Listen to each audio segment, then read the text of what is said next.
સ્થાનિક સ્વરાજની ચૂંટણીઓનો માહોલ પકડાઈ ગયો છે અને આજે અમે સાઠોદમાં અમારા કાયાવરણ જિલ્લા પંચાયતના ઉમેદવાર રાકેશભાઈ ઠાકોર અને સાઠોદ તાલુકા પંચાયતના ઉમેદવાર વૈશાલીબેન પટેલના પ્રચાર અર્થે સાઠોદ ગામમાં ફરી રહ્યા છે. મોટી સંખ્યામાં કાર્યકરો આગેવાનો અહીંયા ઉપસ્થિત છે.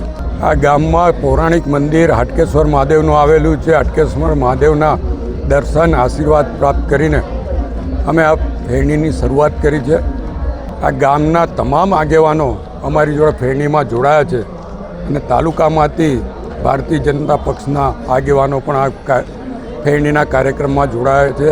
ત્યારે હું ગામના તમામનો આભાર માનું છું, દિલથી અભિનંદન પણ પાઠવું છું અને અમારા બંને ઉમેદવારો જંગી બહુમતી ત્યાંથી જીતશે એવી અમને ખાતરી પણ